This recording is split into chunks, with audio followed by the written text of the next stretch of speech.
والصلاة والسلام على خير خلق الله وبعد اعوذ باللہ السمیع العلیم من الشیطان الرجیم بسم اللہ الرحمن الرحیم 3 نمبر آیا سورہ مائدہ حرمت علیکم المیتۃ والدم ولحم الخنزیر وما اہل لغیر اللہ بہ والمنخنقۃ والموقوذۃ والمتردیۃ والنطیحۃ وما اکل السبع الا ما ذکیتم وما ذبح علی النصب وان تستقسموا بالازلام ذلکم فسق اليوم یئس الذین کفروا من دینکم فلا تخشوهم واخشونی اليوم اکملت لکم دینکم واتممت علیکم نعمتی ورضیت لکم الاسلام دینا فمن اضطر فی مخمصۃ غیر متجانف للإثم فإن اللہ غفور الرحیم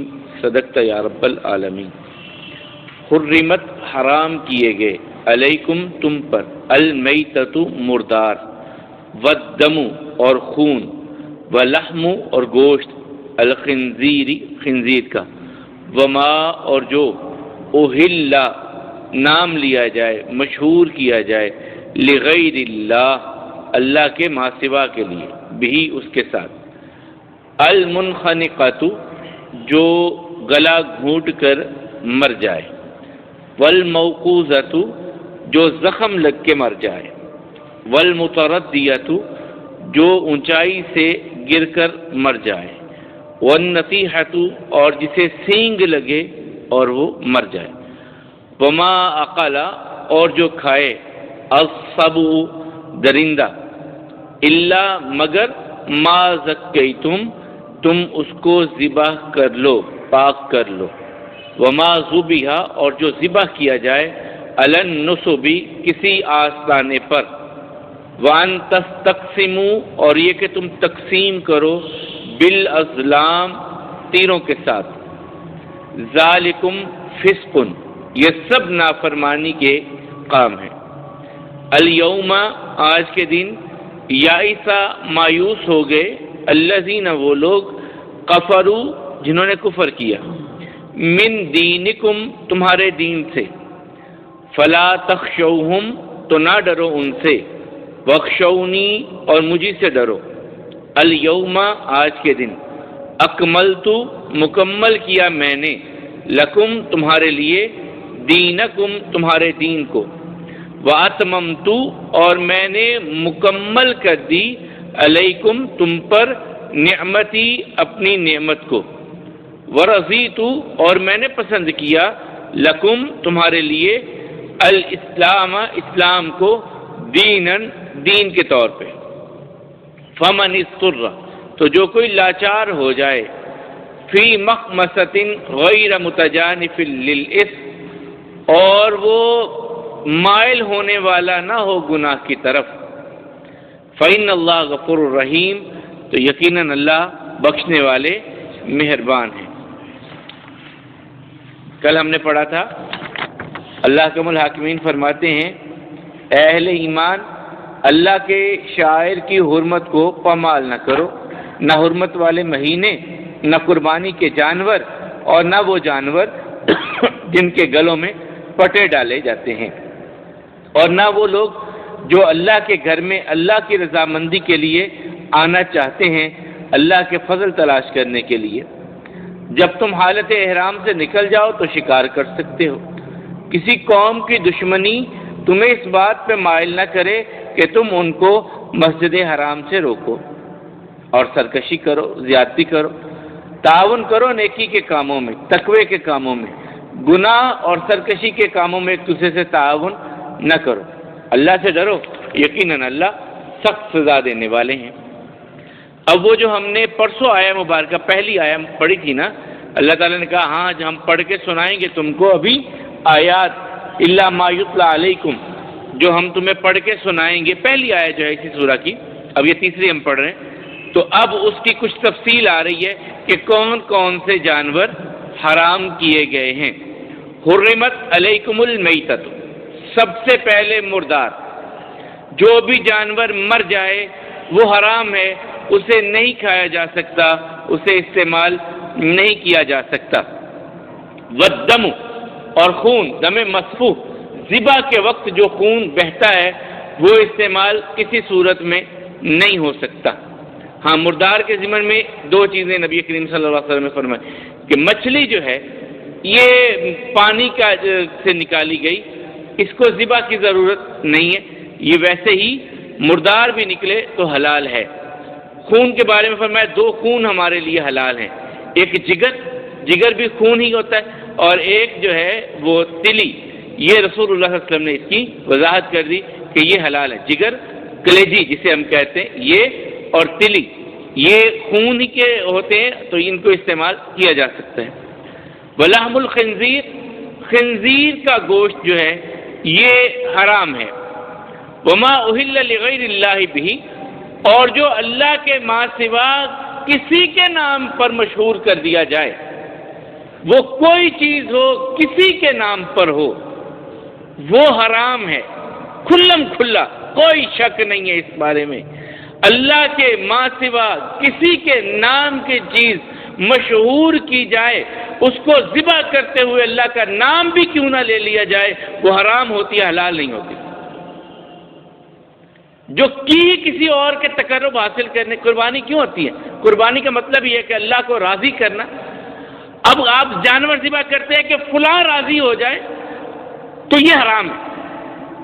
کسی قبر پہ جا کے، آگے آئے گی بھی وہ، کسی آستانے پہ جا کر، کسی جگہ پہ جا کر کے خاص کہ یہاں پر کریں گے تو کچھ ہوگا، فلاں کے لیے کریں گے تو وہ راضی ہو جائے گا اور وہ ہماری آگے سے معاملات کلیئر کروا دے گا، یہ شرک میں آتا ہے اور وہ چیز حرام ہے۔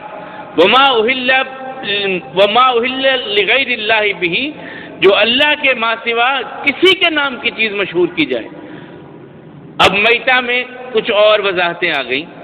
المنخنقۃ، جس کا گلا گھٹ کے مر گیا، کسی نے اس کا گلا دبا دیا جانور کا، یا ویسے ہی وہ گلے میں پٹا تھا، رسا تھا، اس سے وہ گلا دب گیا اس کا اور جانور مر گیا، اللہ تعالیٰ کہتے ہیں یہ حرام۔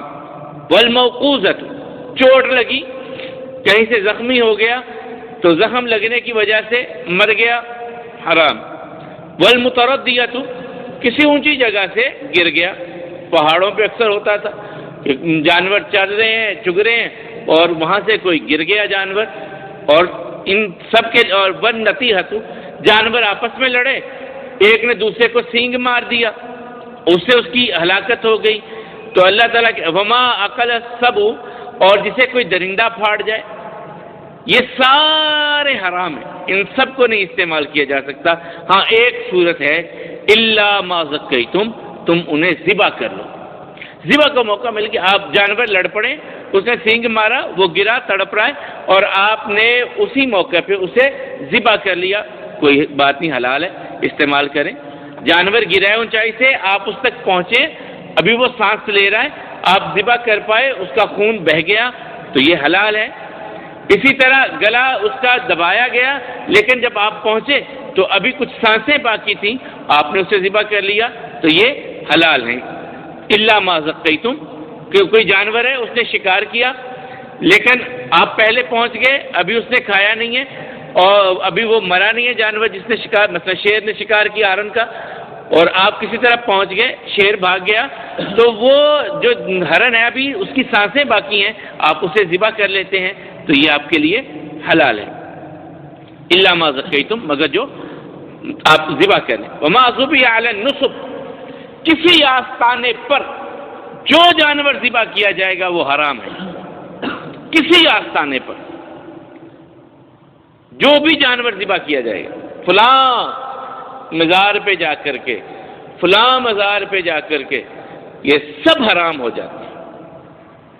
اللہ کے رسول صلی اللہ علیہ وسلم نے پوری زندگی میں ایک موقع پر بھی ایسا نہیں کیا کہ چلو احد میں چلتے ہیں، احد میں میرے 70 ساتھی مدفون ہیں آقا کریم علیہ السلام کے، اور ان میں سب سے بڑھ کر کے وہ کہ جن کے بارے میں رسول اللہ صلی اللہ علیہ وسلم نے فرمایا یہ سید الشہداء ہیں، حضرت حمزہ رضی اللہ تعالیٰ، پھر وہ ہم شکل پیغمبر سیدنا مصعب ابن عمیر رضی اللہ تعالیٰ، 70 صحابہ، اور ان میں وہ کہ جنہوں نے 14 نے اپنے سر کے بالوں سے لے کے پاؤں کے ناخن تک اپنے جسم تیروں کے ساتھ چھنی کروا لیے، لیکن رسول اللہ صلی اللہ علیہ وسلم تک کوئی تیر نہیں پہنچنے دیا. وہ 14 ایک موقع پہ صحابی جو شہید ہوئے.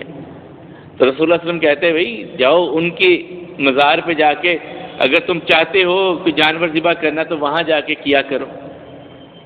خدیجہ رضی اللہ تعالیٰ محسن اسلام ہیں. رسول اللہ صلی اللہ علیہ وسلم ساری زندگی اپنی اس بیوی کے معاملات کو نہیں بھولے. سید عائشہ رضی اللہ تعالیٰ کہتی ہیں کہ جب کبھی کوئی گھر میں جانور ذبح کرتے تو گوشت بناتے تو کہتے یہ میری خدیجہ کی سہیلیوں کو دیکھ کے آؤ. کتنا اچھا وقت گزرا ہوگا ان کے ساتھ کہ ان کی سہیلیوں کو پہلے دیکھ کر کے آؤ. اور جن کے بارے میں جبریل امین علیہ السلام نے کہا، ایک دن کھانا لے کے آ رہی تھی رسول اللہ صلی اللہ علیہ وسلم کے لیے، تو جبریل امین علیہ السلام پہلے آئے تھے. کہا خدیجہ آپ کے لیے آ رہی ہیں، میرا بھی سلام کہیے، رب کا بھی سلام کہیے، اور جنت میں موتیوں کے محل کی بشارت دے دیجیے ان کو. وہ محسنہ کہ جن کے بارے میں رسول ایک دن حضرت عائشہ رضی اللہ عنہ نے کہا نا یا رسول اللہ صلی اللہ علیہ وسلم ہم بھی ہیں، ہمارا اس طرح تذکرہ نہیں ہوتا جس طرح خدیجہ کا ہوتا ہے. کہا وہ تو وہی تھی، لوگ زخم دیتے تھے وہ مرہم رکھتی تھی، جب لوگ تکذیب کرتے تھے وہ تصدیق کرتی تھی، لوگ میری ہمت توڑنا چاہتے تھے وہ میری ہمت بندھاتی تھی اور مجھے پھر تیار کرتی تھی کہ میں اللہ کی تبلیغ کے لیے نکلوں. تو رسول اللہ علیہ وسلم کہتے کہ جاؤ بھائی خدیجہ کی قبر پہ جانور کو ذبح کرو. ایسی محسنہ چاہیے تو تھا نا. مومنوں کی ماں ہے، سارے ولیوں کی، سارے صحابہ کی، جس نے اشہد ان محمد رسول اللہ کہہ دیا ان کی ماں بن گئی. تو کیوں نہ کیا؟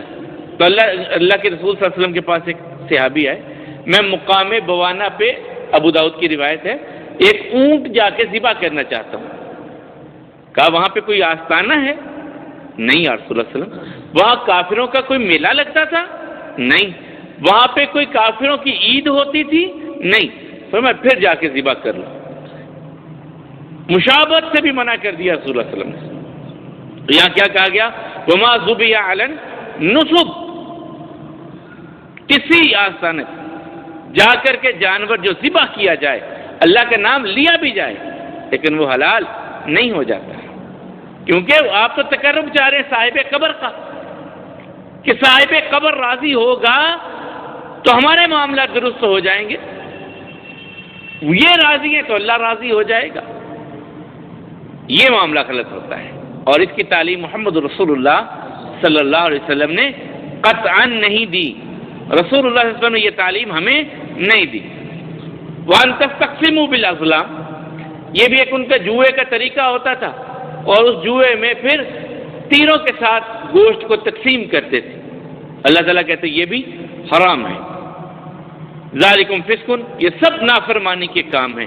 الیوم یئس الذین کفروا من دینکم، آج کے دن کافر تمہارے دین سے مایوس ہو گئے. وہ جو چاہتے تھے نا کہ اس نور کو بجھا دیں، دین اسلام کو ختم کر دیں، اس شجر کی آبیاری نہ ہو پائے، اب انہوں نے دیکھ لیا کہ 1.25 لاکھ تو عرفات میں اکٹھے ہو گئے، 1.25 لاکھ عرفات میں اکٹھے ہو گئے. اب کافر مایوس ہو گئے کہ دین اسلام کو غالب آنے سے وہ نہیں روک سکتے. یہ غالب آئے گا دین. کافر اس بارے میں وہ جو اپنا غلبہ چاہتے تھے وہ مایوس ہو چکے ہیں. فلا تخشوہم واخشونی، اللہ تعالیٰ کہتے ہیں ان سے ڈرنے کی کوئی ضرورت نہیں ہے، مجھ سے ڈرو.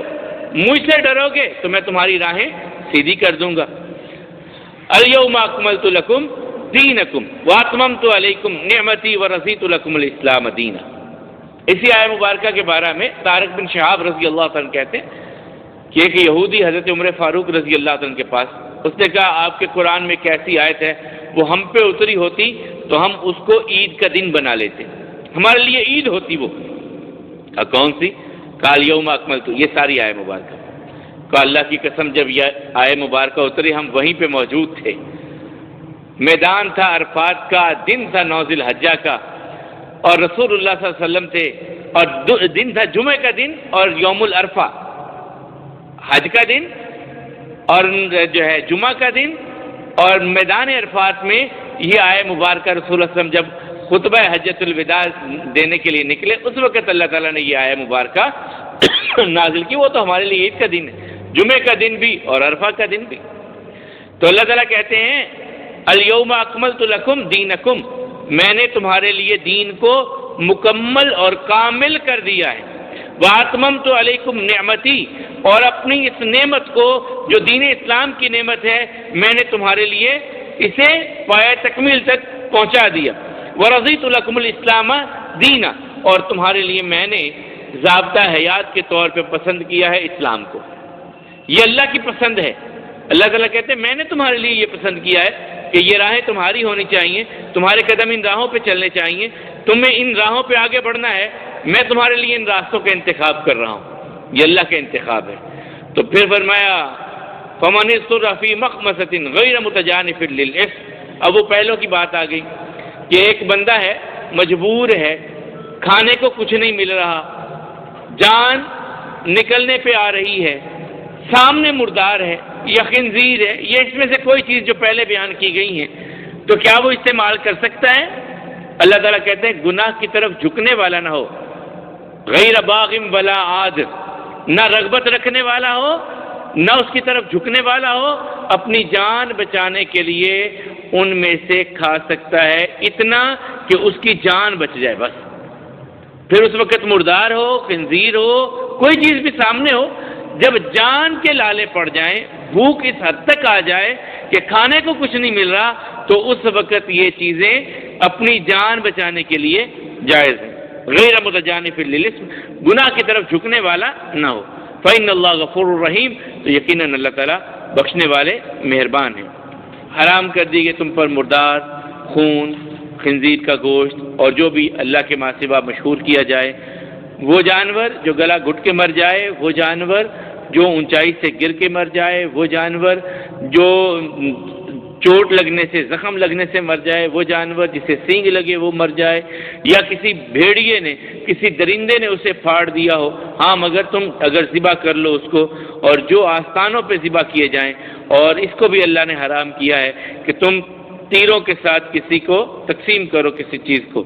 یہ سب نافرمانی کے کام ہیں. آج کافر مایوس ہو گئے تمہارے دین کے حوالے سے، تو ان سے نہ ڈرو، مجھ سے ڈرو. آج ہم نے تمہارے لیے دین کو مکمل کر دیا اور اپنی نعمت کو مکمل کر دیا اور تمہارے لیے دین اسلام کو پسند کیا. جو مجبور ہو جائے، لاچار ہو جائے، گناہ کی طرف جھکنے والا نہ ہو، یقیناً اللہ بخشنے والے مہربان ہیں.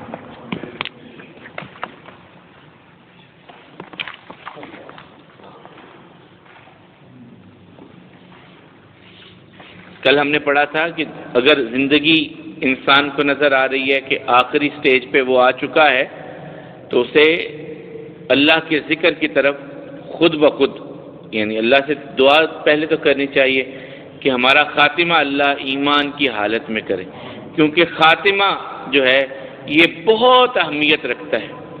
حضرت یوسف علیہ السلام کی دعا ہے نا، والحقنی بالصالحین، یا اللہ مجھے صالحین کے ساتھ ملا دینا. زندہ رکھنا اسلام، موت ایمان پر ہم سب کو عطا کرنا. تو یہ خاتمے کی دعا جو ہے، حسن خاتمہ کی دعا، یہ ضرور کرتے رہنا چاہیے. اور اگر کوئی ایسا ساتھی جسے آپ دیکھیں کہ آخری لمحات میں ہے، تو اسے کلمے کی تلقین، اور اس کی میں نے پہلے بھی آپ کو بتایا تھا کہ بعض اوقات ہوتا ہے کہ وہ مریض چڑچڑا ہوتا ہے، وہ اس کے وقت آپ دیکھ لیں، اندازہ کر لیں کہ اسے کہیں گے تو صحیح رہے گا، یا اس کے سامنے آپ خود آہستہ آہستہ پڑھنے لگیں کہ وہ بھی مائل ہو کے پڑھنے لگ جائے. ایسا طریقہ یا ایسا رویہ اس وقت نہیں اختیار کرنا چاہیے کہ وہ مریض یا وہ دنیا سے رخصت ہونے والا شخص کسی چڑچڑے پن کی وجہ سے یا اپنی بیماری کی وجہ سے انکار نہ کر دے. ایسا کوئی رویہ اس کے ساتھ نہیں کرنا چاہیے. محبت بھرے انداز میں جو بھی طریقہ اچھا ہو، کلمے کی تلقین اسے کرنی چاہیے کہ اس کی زبان پہ آخری لمحات میں لا الہ الا اللہ جاری ہو جائے. رسول اللہ صلی اللہ علیہ وسلم کا فرمان ہے لکنوا موتاکم بلا الہ الا اللہ، من کان آخر کلامہ لا الہ الا اللہ داخل الجنہ. اپنے فوت قریب المرگ لوگوں کو لا الہ الا اللہ کی تلقین کیا کرو، اور جس کا آخری کلام لا الہ الا اللہ ہو گیا وہ جنت میں داخل ہو جائے گا. اللہ تعالی ہم سب کے لیے ایسا ہی کرے. جانا تو ہے ہی، جب جانے لگیں تو زبان پہ اللہ کی توحید کا یہی ترانہ ہو اور ہماری سانسیں اس دنیا سے ختم ہوں. اللہ کم الحاکمین ہم سب کے لیے ایسا ہی کرے. اقول قولی ھذا والحمد للہ استغفر اللہ لی ولکم ولسائر المسلمین.